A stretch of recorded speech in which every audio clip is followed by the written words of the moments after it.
Estamos aqui reunidos na presença de um Deus que é Pai, Filho e Espírito Santo. Amém. Podemos nos sentar. Boa noite. Tudo bem com vocês? Passaram bem da semana passada para cá? De verdade? Quem passou bem, dá um sorriso bem bonito aí, quero ver. Olha, eu não enxergo direito, mas dá um sorriso para o irmão que está do lado. Aquele sorriso de mostrar todos os dentes que você tem na boca, né? Se não tiver dente, mostra a gengiva mesmo, fazer o quê? Mas dá um sorriso para o irmão aí. Bacana. Irmãos, uma alegria poder ministrar essa aula para vocês. Nós estamos na terceira aula dessa escola de perseverança e você certamente que rezou a palavra durante essa semana, que leu os textos que foram passados, tem vivido uma experiência com Deus. Nós podemos lembrar da primeira aula que a Gisele ministrou, onde que ela falava de Deus. Quer falar, Gisele? Se alguém precisar de papel, de caneta, a gente tem aqui, tá bem? Papel, pelo menos, né? Caneta, não sei. Mas, nesse viver o querigma, que é esse anúncio, a palavra querigma significa anúncio, né? Existia no tempo de Jesus uma figura muito curiosa, que era a figura do evangelizador. E quem era o evangelizador? O evangelizador era aquele que usava o querigma, e o querigma continha o evangelho. Então, o evangelizador era uma pessoa de voz forte, alguém que anunciava com alta voz para que todos ouvissem. O que ele anunciava era o querigma, o grito, o anúncio. E aquele anúncio continha um querigma, que era o quê? Ou melhor, continha um evangelho, que era o quê? A boa nova, a boa notícia. Então vamos supor assim, vamos pegar um exemplo prático. Vamos imaginar que tinha trocado o rei ou trocado o imperador. Era um novo imperador que estava assumindo aquele povo. E no apresentar o novo imperador, o imperador ia com o povo atrás, o povo gritando o nome dele, naquele cavalo bonito, e à frente do imperador, uma figura carismática, com voz forte, era o evangelizador. E o evangelizador, ele estava gritando o querigma, ele estava dando um anúncio. E qual que era o conteúdo desse anúncio? Era o evangelho, era a boa nova que ele estava anunciando. Então, de repente, ele estava gritando assim: o novo imperador assumiu e todos os impostos foram perdoados. Quando nós dizemos que nós estamos vivendo o querigma, é porque o imperador agora, nós vimos na última aula, o imperador agora é Jesus. Jesus é o Quírios, Jesus é o Senhor. E esse Jesus se fez homem, habitou entre nós, morreu, ressuscitou e proclamou uma boa nova. E nos chama a proclamar essa boa nova, onde nós dizemos: esse nosso rei está perdoando todos os nossos pecados. Nós temos jeito, nós temos salvação. Essa é a essência do querigma. Nós aprendemos sobre Deus, que é Pai e nos ama, desse Jesus, a segunda pessoa da Santíssima Trindade, que se fez homem, habitou entre nós, morreu e ressuscitou. É o Quírios, é o Senhor. E hoje nós damos um terceiro passo para meditarmos em 3 pontos. Temos um encontro com a terceira pessoa da Santíssima Trindade, que é o Espírito Santo. E antes disso, pensarmos em 2 pontos que nos levam a viver bem esse encontro com a terceira pessoa da Santíssima Trindade, que é a questão da fé e da conversão. Por isso o tema, fé, conversão e batismo no Espírito Santo. Faz um favor para mim, chacoalhe quem está do lado assim, ele acorda e fala para ele assim: eu tenho uma boa notícia, seus pecados foram perdoados.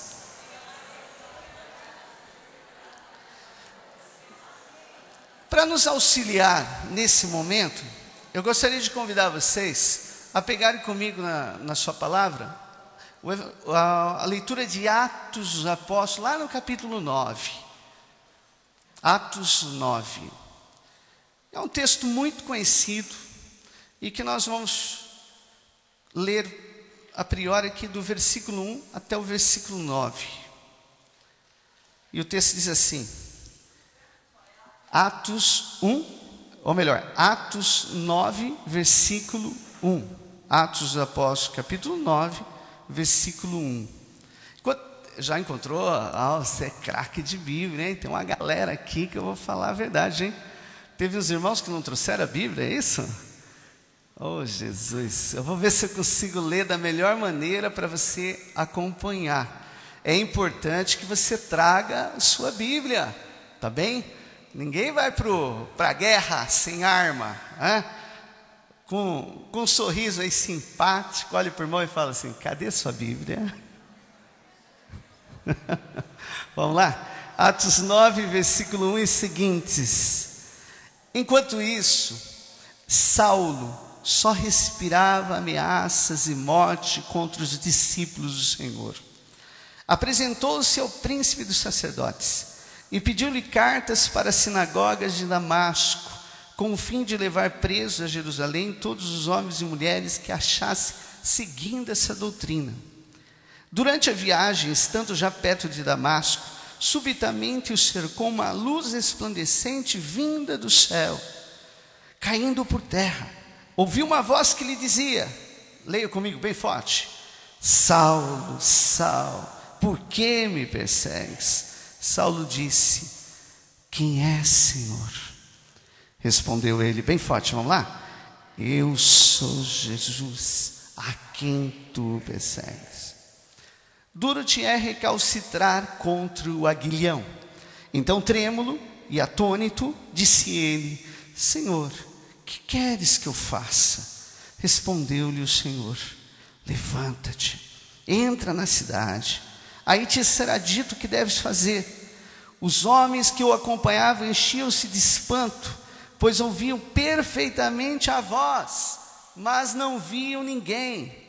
Saulo levantou-se do chão, abrindo, porém, os olhos, não via nada. Tomaram-no pela mão e o introduziram em Damasco, onde esteve 3 dias sem ver, sem comer, sem beber. Já já a gente continua. Quem era Saulo? Quem era São Paulo? São Paulo nasceu em Tarso, na Cilícia, hoje Turquia. Ele era judeu e era também cidadão romano. São Paulo foi educado, Saulo foi educado aos pés de Gamaliel. Então Saulo era uma pessoa muito culta. Saulo falava e escrevia aramaico, hebraico, latim. O aspecto dele, vai ter um livro apócrifo que é chamado Atos de Paulo, que diz assim: era um homem de baixa estatura, calvo, de pernas arcadas, perna torta, portanto, forte, de sobrancelhas juntas, nariz ligeiramente achatado e simpático. Umas vezes parecia como um simples homem, outras vezes parecia um anjo. Esse era Saulo, pessoa comum. O nome Saulo é derivado do nome Saul, um nome importante, né? No grego, Saul significa aquele pelo qual se orou, aquele pelo qual se pediu. Nós vamos lembrar que um dos reis de Israel, o primeiro, foi Saul. Então era um nome forte, era um nome importante, era um nome de alguém de autoridade. Mas nós sabemos que ele próprio, ele adota um outro nome, talvez por conhecer tão bem o latim, ele prefere se chamar Paulo, porque Paulo em latim significa pequeno, curto. E Saulo deixa o nome Saul grande para poder se chamar Paulo, o pequeno, o menor. Saulo nasceu entre os anos 5 a 10 e veio a morrer entre os anos 64 a 67 no martírio, decapitado. Existem 2 festas para esse santo. Uma primeira, e é uma das mais antigas da igreja, que se comemora no dia 25 de janeiro, e a conversão de Saulo. De tamanha importância esse momento que nós estamos lendo para a história, para a tradição, para a história da igreja. E uma segunda festa que é muito popular, alguns até esquecem às vezes, mas dia 29 de junho se comemora os dois, se comemora Paulo e Pedro. São Paulo parece que acreditou tanto na fala de Jesus que dizia assim: aqueles que crerem em mim farão obras maiores do que a que eu fiz, que encanta ler Atos dos Apóstolos, encanta ler o Segundo Testamento, o Novo Testamento, encanta ler, porque quando nós encontramos Paulo, nós encontramos tanta sabedoria, encontramos tantos prodígios. A sombra de Paulo curava, vai dizer as Escrituras, e um homem com sede de Deus, que de verdade, ele superou as obras do nosso Senhor Jesus Cristo, pelo menos no quesito que o Novo Testamento, quase que todo depende de Paulo. Só de cartas Paulo escreveu 13, se considerarmos Hebreus, nós vamos ver que Paulo escreveu 14, sem contar que quando você está lendo, você percebe que ele fala de uma terceira carta ao Coríntios, que ninguém encontrou até hoje, uma outra carta à Laodiceia, que também não foi encontrada, mas essas 14 cartas, e sem contar assim, os discípulos que ele formou. Veja só, João Marcos, um dos discípulos de Paulo, evangelista. Lucas, um evangelista, discípulo de São Paulo. Então, o Atos dos Apóstolos, sem Paulo não existiria. Mais da metade, mas bem mais da metade, não sei te precisar, do Segundo Testamento, do Novo Testamento, devemos a esse santo maravilhoso, São Paulo. O versículo 6 me chama a atenção. Vejam comigo lá. Então, trêmulo e atônito, ou melhor, pega o 4. Caindo por terra, ouvi uma voz que lhe dizia: Saulo, Saulo, por que me persegues? Está no 4 isso. Saulo disse: quem és, Senhor? Respondeu ele: eu sou Jesus, a quem tu persegues. Duro te é recalcitrar contra o aguilhão. Então, trêmulo e atônito, disse ele: Senhor, que queres que eu faça? Interessante, irmãos, que eu pergunto para você. Se você ler um pouquinho antes, você vai perceber que na morte de Estevão, Saulo estava lá, segurando a roupa de todo mundo que queria matar Estevão. Saulo estava lá: vai, isso mesmo. Saulo espontaneamente vai pedir carta para sair perseguindo os cristãos, espontaneamente. Há uma dúvida histórica se ele era remunerado para aquilo, porque parece que é uma opção dele. Ele quer perseguir os cristãos, ele quer fazer justiça, ele quer fazer valer a sua qualidade de fariseu, de zelota, de pessoa que zela pela verdade. Paulo, inteligente desse jeito, conhecendo tantas línguas, conhecendo as Escrituras, formado aos pés de Gamaliel, era um homem de muita fé. E nós vemos aqui que ele está fazendo valer a sua fé. Na cabeça de Paulo, tudo que ele estava fazendo estava muito certo. No coração de Paulo estava correto o que ele fazia, perseguindo os cristãos daquele jeito, caçando os cristãos daquela forma, porque ele achava que ele estava agradando a Deus. E de repente, uma voz do céu diz assim: por que você me persegue? Aquilo deu um nó na cabeça dele, porque ele não estou perseguindo essa voz, eu não estou perseguindo meu Deus. Quem é você? Quem és tu, Senhor? Eu sou Jesus Cristo a quem você persegue. Minha pergunta é, Paulo estava perseguindo Jesus Cristo? Estava? Não. Paulo estava perseguindo os cristãos. Mas quem persegue os cristãos, persegue a Jesus Cristo. Quem persegue a igreja, persegue a Jesus Cristo. Porque a igreja é o próprio Cristo. São João Paulo II nos dizia isso. Aquele que diz que ama Cristo, mas não ama a igreja, é um mentiroso, porque a igreja é o próprio Cristo. Perseguindo o corpo de Cristo, perseguindo a igreja de Jesus Cristo, ele estava perseguindo o próprio Cristo. E ele fazia aquilo em nome da fé que ele tinha. Ele tinha certeza que ele estava certo, que ele estava fazendo o melhor. Aqui nós vemos um grande exemplo de fé. Era a fé de Paulo, a fé de um fariseu, como ele vai dizer lá em Gálatas 1, versículo 13 e 14. A fé de alguém convicto daquilo que fazia. A fé de alguém que era apaixonado pelas Escrituras. A fé de alguém que queria ser muito fiel ao seu Deus. Ele fazia em nome da fé. Eu tenho uma pergunta para fazer, sabe? Que fé será que eu vivo? Como é que vai a minha fé? Será que é ritualista demais? Que tipo de fé eu tenho? O que eu tenho feito em nome da fé? Qual é a sua fé? Em que você realmente acredita? Como é que você vive essa fé? Chacoalha o irmão que está do lado assim, ele acorda e fala: como é que vai a sua fé, hein, irmão? Chacoalha ele.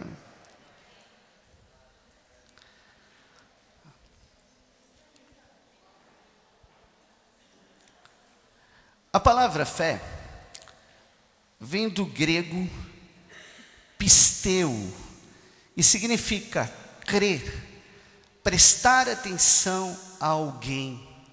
É claro que a gente tem uma fé natural, não tem? Você veja bem, você chegou aqui, você sentou nessa cadeira, jamais te ocorreu que podia ter arrebentado a perna dessa cadeira, né, dona? Não, só já foi do jeito que viu, sentou. Naturalmente, você crê que vai dar certo. Tá? Mas, quando nós falamos dessa fé em Jesus Cristo, nessa fé na igreja, nessa fé nesse Deus que vem ao nosso encontro, nós estamos falando de uma fé que faz o que Paulo fez, por exemplo, seguir depois esse Jesus de tal maneira, ao ponto de aprender tudo sobre Jesus. E diz os historiadores que foram 8 anos aprendendo sobre Jesus, correndo atrás de Pedro, correndo atrás dos apóstolos, correndo atrás de entender quem era Jesus, depois sair anunciando esse Jesus, quer dizer, viver um discipulado e depois viver um apostolado, e sem ter limites, ao ponto de perder a cabeça por amor a esse Jesus. Que fé é essa? Que fé é essa?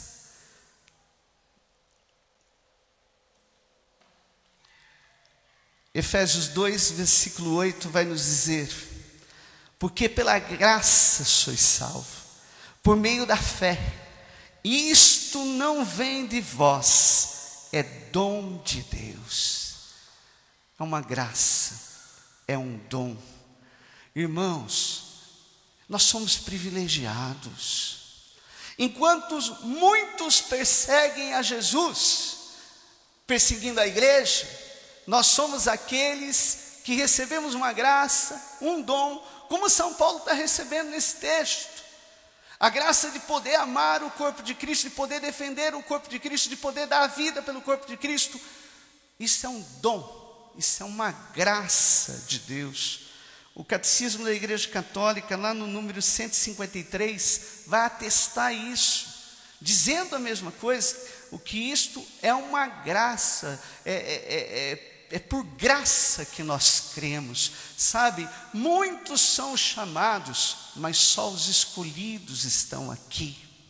Muitos são chamados, mas só os escolhidos serão do corpo de Cristo. Só os escolhidos vivenciarão essa fé. Só os escolhidos amarão essa igreja. Só os escolhidos darão a vida por essa igreja. Só os escolhidos desejarão entender e conhecer mais a fundo essa igreja, porque é uma questão daquela ovelha que ouve a voz do pastor. Nem todos são chamados a isso.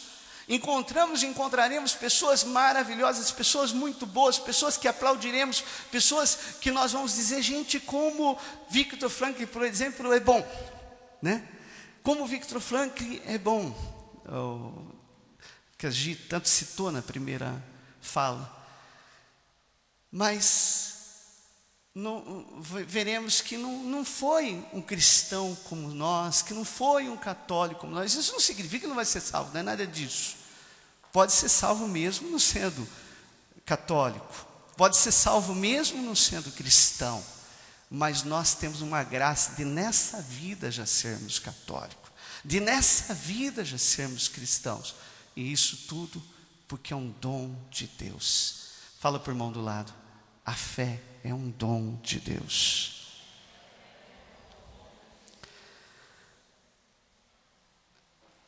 Pegue comigo Atos 9, lá no versículo 10 e seguintes, segunda parte desse texto.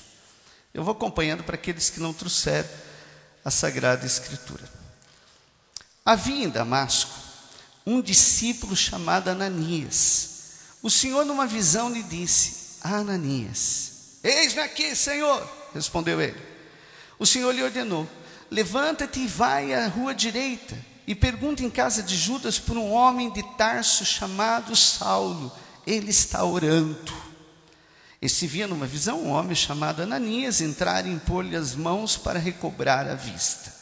Ananias respondeu: Senhor, muitos já me falaram deste homem, quantos males fez aos teus fiéis em Jerusalém, e aqui ele tem poder dos príncipes dos sacerdotes para prender a todos aqueles que invocam o teu nome. Mas o Senhor lhe disse: vai, porque este homem é para mim um instrumento escolhido, que levará o meu nome diante das nações, dos reis e dos filhos de Israel. Eu lhe mostrarei tudo o que terá de padecer pelo meu nome. Ananias foi, entrou na casa, impondo-lhes as mãos, disse: Saulo, meu irmão, o Senhor Jesus, eis que te apareceu no caminho, enviou-me para que recobres a vista e fiques cheio do Espírito Santo. No mesmo instante, caíram dos olhos de Saulo umas como escamas, e recuperando a vista, levantou-se e foi batizado. Depois tomou alimento e sentiu-se fortalecido. Palavra do Senhor. O versículo 18 diz: no mesmo instante, caíram dos olhos de Saulo umas como escamas. Irmãos, a fé sempre vem acompanhada de uma verdadeira conversão. Um ato verdadeiro de fé sempre vem acompanhado de uma verdadeira conversão. Seja na nossa vida, na nossa história de vida, alguns de nós já experimentamos isso, seja na vida dos santos, e aqui na vida de São Paulo não foi diferente. A palavra conversão que nós encontramos aí vem do grego metanoia no português. Meta, mudança, direção, meta, uma direção, uma mudança. Noia, mentalidade, pensamento, valores. Então a verdadeira conversão não é uma conversão exterior, não é uma conversão de dizer, ir para a praça e proclamar os símbolos dos apóstolos, como faziam no século IV, para agradar o imperador, mas é realmente dizer eu creio e mostrar com gestos, com atos, que você realmente crê. Faz assim com a mão direita comigo. Muito bem. Agora, coloca a sua mão direita na nuca. Eu falei na nuca. Vamos tentar de novo, né? Levantando a mão direita, presta atenção, hein? Coloca a sua mão direita na nuca. Gente, teve gente que errou de novo, graças a Deus. Mas veja só, há mais A gente acompanha muito mais os gestos do que as palavras. Então não é uma camisetinha de um movimento que diz que você mudou de vida. Não é um crachazinho da escola de perseverança, ou uma camiseta da pastoral que você frequenta, ou um título agora, um status que diz que mudou de vida. Porque muita gente pode estar praticando agora a fé, vem aqui, quer dizer, praticando. Está dizendo que crê, participa de algo, vem até na missa e tal, mas só mudou o jeito de pecar, só mudou o lugar de pecar. Então a conversão é algo maior, é uma mudança interior, é uma mudança de mentalidade, é uma mudança de valores. Existe uma parente da palavra conversão, que é a palavra alienação, e é parente mesmo, porque alienação ela é originada da palavra paranoia. Nós estamos falando de metanoia, paranoia, paralelo, ao lado, fora de si, de uma forma alienada viver a fé. Mas aquele que viveu uma verdadeira conversão não é um alienado, é alguém que realmente com a vida mostra que seus valores interiores são outros. Aconteceu com ele uma conversão intelectual. Por que uma conversão intelectual? Ele busca a verdade, ele tem fome da verdade, ele tem sede da verdade, ele quer conhecer. Você está aqui possivelmente fruto dessa conversão que você está vivendo, porque você quer aprender mais, quer saber mais. É uma conversão intelectual, uma conversão moral. A sua conduta é outra. O mundo lá fora diz: isso não tem problema, é século 21, mas você ouve o que fala a Santa Igreja, você ouve o que diz as Sagradas Escrituras, você quer ter um comportamento diferente, até comportamentalmente você vive a sua conversão, porque é uma conversão moral, é uma conversão emocional em alguns casos. Nós vemos assim que é uma sacudida emocional e eficaz, que não dá para a gente dizer que a pessoa nos converteu. Em alguns casos até incomoda um pouco, porque a pessoa fica tão extasiada, mas é verdade, também a vida que levava e agora encontrou esse Deus maravilhoso, tem que mudar assim. São Paulo também deu trabalho, viu? Se a gente acompanhar os atos de Paulo logo depois da sua conversão, a gente vê que ele meteu os pés pela mão até entender que Deus tem pressa. Por isso ele quer que você vá devagar. Fala para o irmão do lado aí: Deus tem pressa, por isso ele quer que você vá devagar.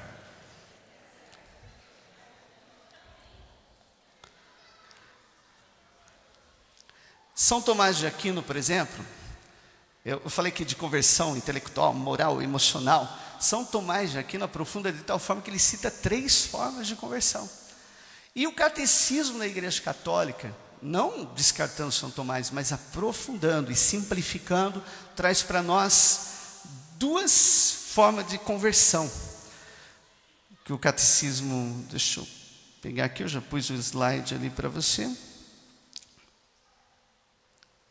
E o catecismo vai dizer: a primeira conversão está no 1427 do catecismo da Igreja Católica. E diz, fala justamente sobre o batismo. A experiência do batismo é a primeira conversão. Estou em suma dizendo, depois você pode aprofundar. E o 1428 vai dizer que existe uma segunda conversão. E essa segunda conversão não significa que para na segunda, mas assim, é uma conversão que pode acontecer várias vezes. É a conversão que nós estamos vivendo. Tudo bem, na primeira conversão, essa conversão experimentada pelo batismo, talvez a gente não tinha nem consciência dessa graça de simplesmente criatura agora ser chamado filho de Deus. Converteu de criatura em filho de Deus. E quantas graças mergulhadas no batismo, mas agora de própria vontade, de espontaneidade, viver essa segunda conversão sempre.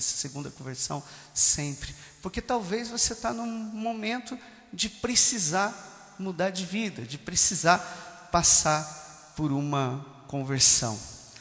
Eu não poderia deixar de citar aqui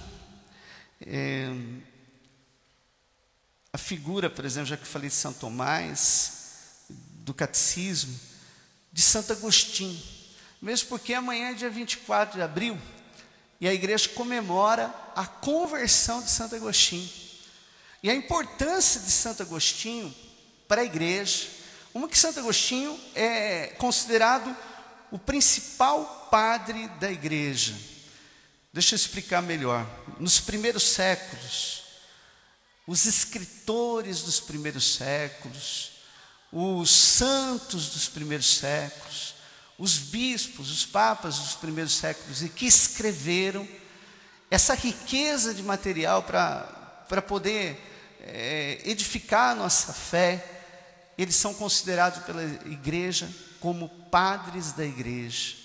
E o principal, considerado o principal padre da igreja, é justamente esse homem de nome Agostinho, que no ano de 387 se converteu. Nós sabemos classicamente que ele se converteu porque a mãe dele rezava muito por ele, né?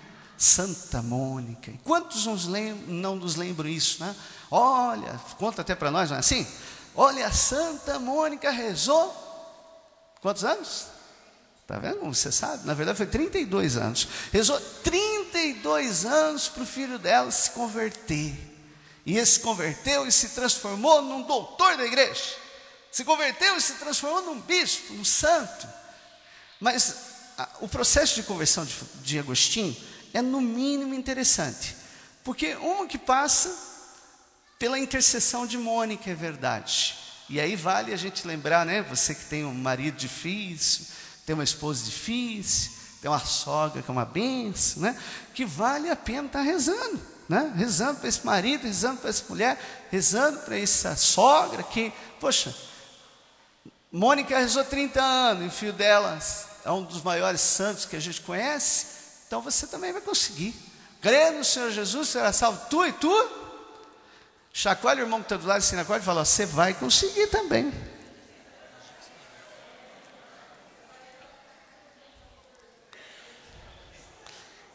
Tá bom, Gisele, eu vou ler. E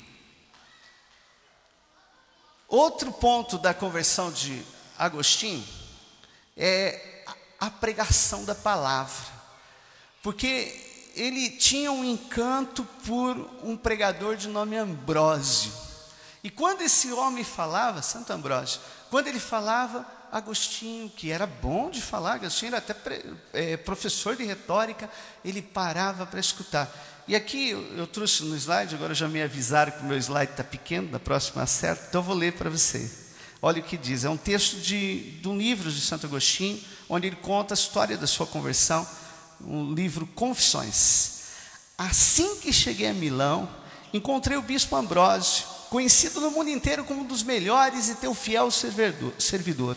Suas palavras ministravam constantemente ao povo a substância do seu trigo, a alegria do teu óleo, a embriaguez sóbria do teu vinho.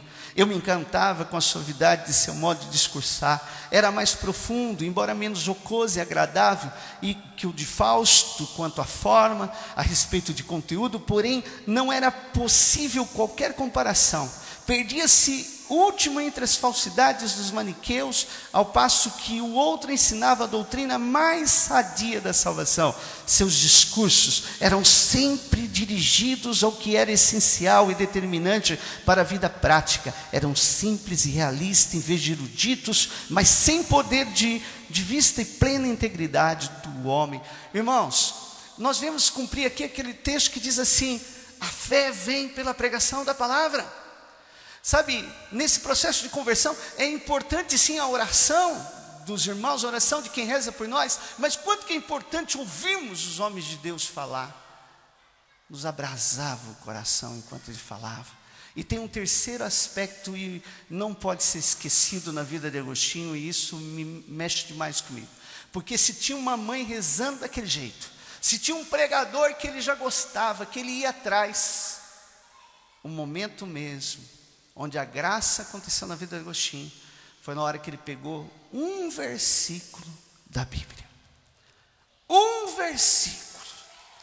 Nós podemos dizer que um dos maiores santos da igreja se converteu por causa de um versículo. Se um versículo fez isso com Agostinho, o que não pode fazer todos esses versículos que nós estamos lendo nessa noite, na nossa vida? E o versículo que Agostinho leu foi de Romanos 13, versículo 13. Vivamos decentemente, como pessoas que vivem na luz do dia, nada de farras ou bebedeiras, nem imoralidade ou indecência, nem brigas ou ciúme.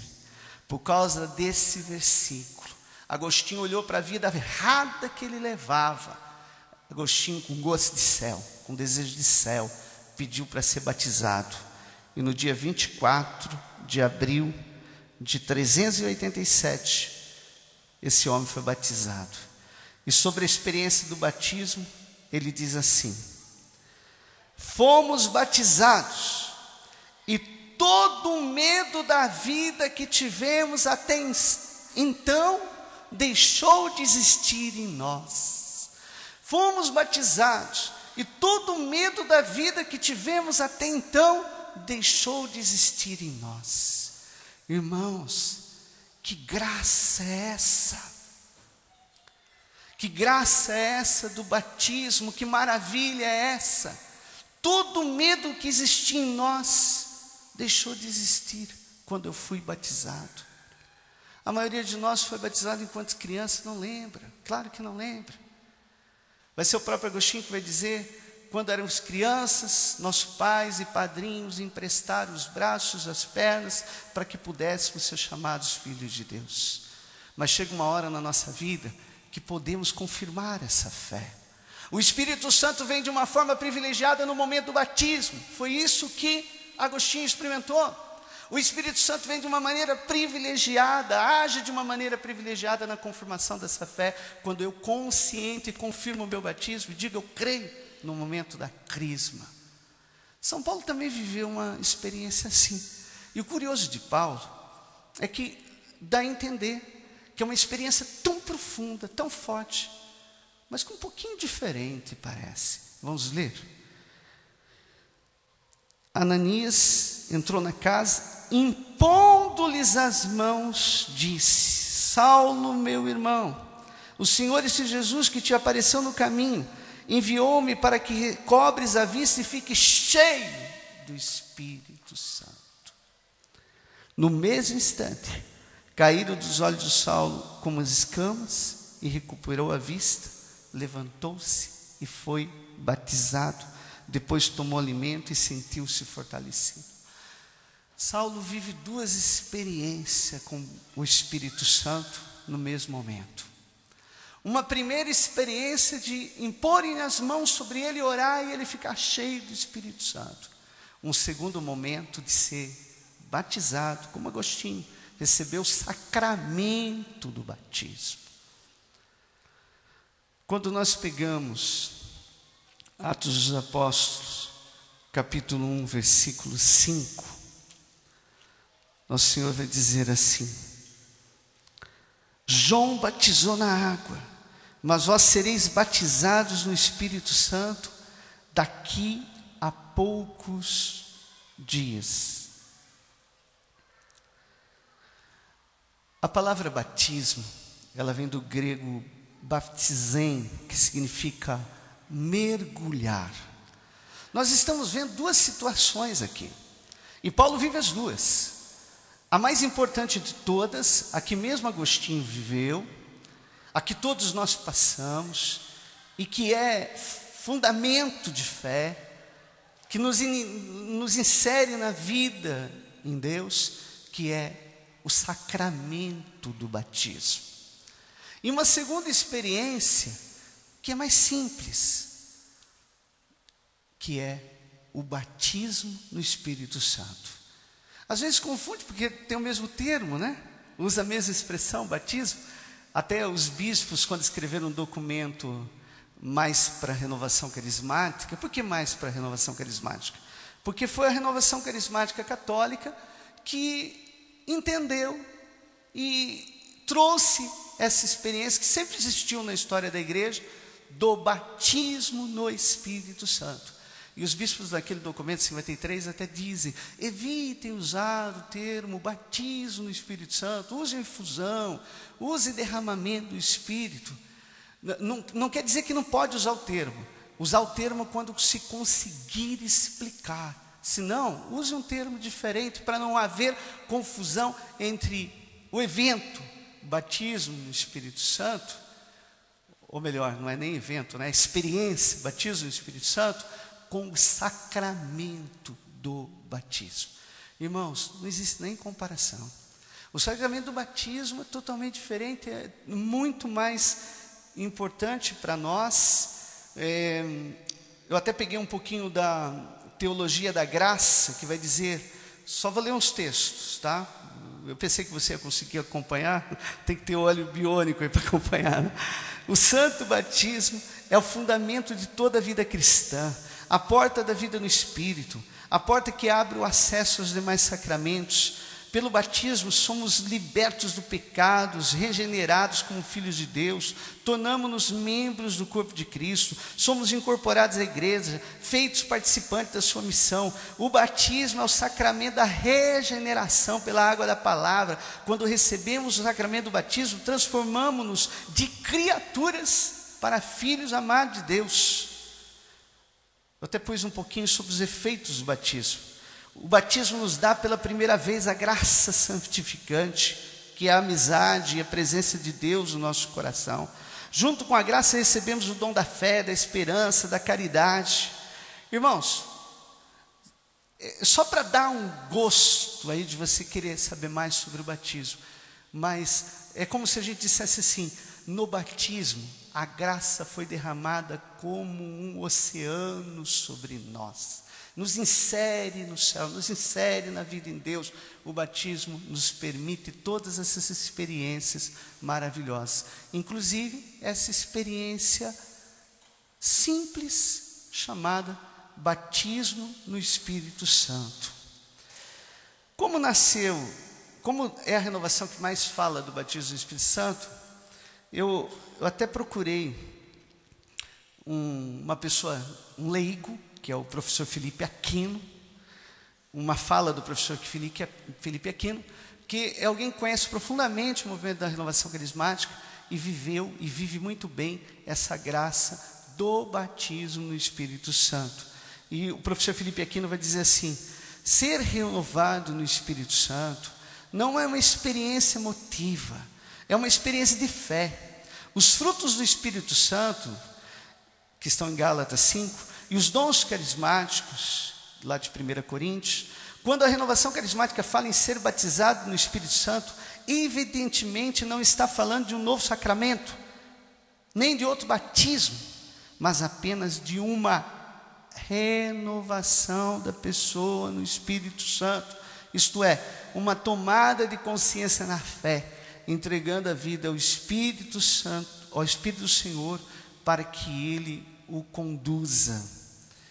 Quis ouvir alguém do clero também, e aí busquei Dom Paul Joseph Cordés, cardeal alemão, agora cardeal emérito, que foi instituído cardeal por Bento XVI, e ele tem um livro chamado A Experiência, ou melhor, Reflexões sobre a Renovação Carismática Católica.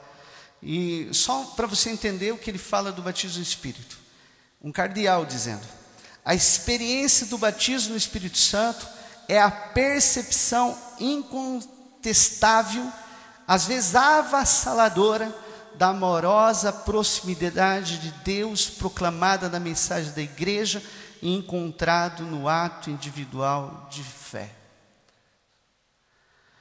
Em outras palavras, nós, muito mais do que um batizado, vou falar de mim, eu sou um batizando, eu estou num processo batismal. Eu mergulhei, porque o batismo significa mergulhar, e naquele dia que meus pais e meus padrinhos me levaram lá, eu mergulhei na vida da graça, e cada dia eu estou mergulhando mais. Cada dia eu estou me aprofundando mais nessa vida da graça. Esse processo de ser um batizando, de alguém que vai cada dia se aprofundando, existe uma experiência chamada batismo no Espírito Santo, ou seja, mergulhar no Espírito Santo, por uma simples ação de oração, de dizer assim: Jesus, o Senhor que batiza no Espírito Santo, me batiza agora no teu Espírito, e a cada momento eu me aprofundo mais na fé, eu vivo mais na fé e vivo uma experiência diferente de fé. O batismo no Espírito Santo não é um evento, então. O batismo no Espírito Santo é uma experiência para ser vivida muitas vezes, e cada vez de uma maneira diferente. Alguns até atrelam ao batismo no Espírito Santo os carismas. Pode ser, porque cada vez que eu sou batizado no Espírito, algo diferente acontece. E pode ser que, sendo batizado no Espírito, eu possa até orar em línguas. E pode ser que, sendo batizado no Espírito, eu possa ter o dom do discernimento, o dom da ciência.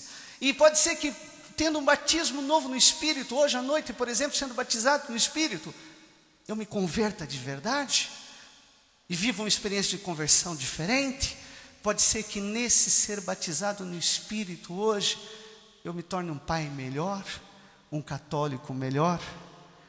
O batismo no Espírito Santo é um desdobramento do sacramento do batismo. Cada mergulho que eu dou é um novo batismo no Espírito Santo. Por isso que eu acho um perigo quando fico falando muito em reavivamento, que eu não acredito que exista esse reavivamento, porque cada experiência é única, e em Deus as experiências são sempre mais profundas. Se você parou no patamar e você voltou daqui 10 anos, você vai se aprofundar, você não vai se reavivar, nunca mais vai ser a mesma coisa. Um avivamento sim, um batismo no Espírito Santo sim. Hoje é dia de ser batizado no Espírito Santo de novo. Hoje é dia de viver um aprofundamento na fé de novo. Cada mergulho, um batismo no Espírito Santo. O batismo, então, é um processo que eu vou viver a minha vida inteira. Sou um batizando em processo. Estou melhorando a cada dia, cada vez que eu me aprofundo na vida da graça, cada experiência nova de batismo no Espírito Santo, cada experiência nova com o meu Deus, eu vou me aprofundando, e quem sabe eu possa chegar um dia, como São Paulo, dizendo assim: até atingirmos o estado de homem feito, a estatura da maturidade de Cristo. Efésios 3,14. Quem sabe, nesse processo que estamos, né? Processo. Você sabe que de vez em quando eu estou aí nas estradas, você também, e a gente encontra umas estradas ruins, tem uma placa lá assim: desculpe o transtorno. Desculpe os transtornos. Estamos em construção. E tem hora que não estresse, que você está com pressa, tem que esperar meia hora para liberar você para continuar. Mas olha, eu sou testemunha. Por exemplo, indo para o Mato Grosso do Sul, como foi terrível aquela estrada dos 10 anos atrás, gente.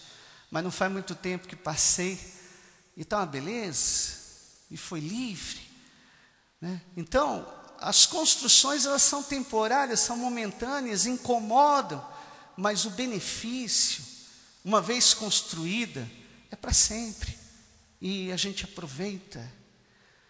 Eu tenho a impressão que depois de hoje a gente deveria sair daqui com uma frase no peito, dizendo assim: desculpe o transtorno, mas eu estou em construção. Um batizado que está sendo construído todo dia, que está todo dia sendo um católico melhor, todo dia vivendo a sua experiência de aprofundar o seu batismo.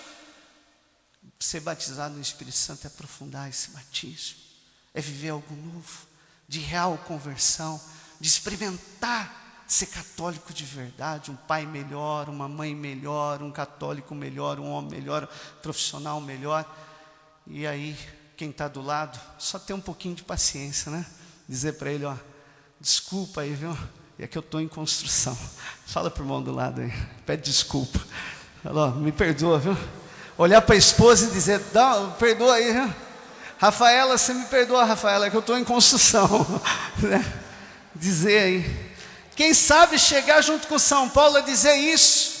Olha aí o processo, e se aprofundando na fé. Eu vivo, mas já não sou eu, é Cristo que vive em mim. Gálatas 2, versículo 20.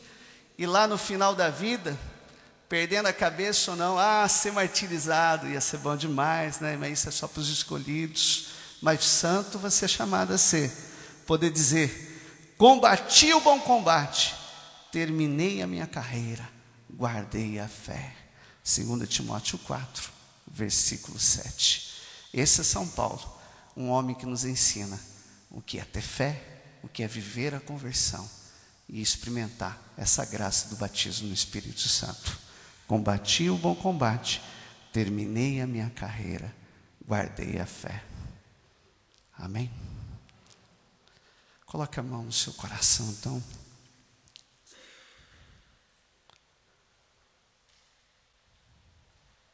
Alguém disse que a distância entre você e Deus é de apenas uma oração.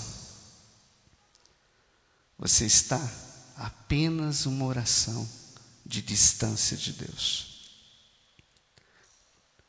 Então se envolve com Deus, se encontra com Deus, conversa com Deus. Diz que você quer viver uma fé diferente. Se é graça, se é dom, aceita o presente. Muitos foram chamados, só vieram os escolhidos. Aceita o presente, aceita essa porção de fé. Diga para Deus, Senhor, eu aceito essa fé, eu assumo essa fé, eu quero viver essa fé, eu quero viver por essa fé, eu quero morrer nessa fé. Tenha coragem, meu irmão, diga para Deus isso. Se é necessário uma conversão, uma mudança de vida, uma mudança de valores e pensamentos, de comportamento, conversa com Deus, faz como São Paulo, que queres que eu faça? Se fosse Jesus no seu lugar, o que ele faria? Que queres que eu faça? Se fosse Jesus sendo pai no seu lugar, como que ele seria? Se fosse Jesus sendo marido no seu lugar, como é que ele seria? Se fosse Jesus educando esses filhos, como ele educaria?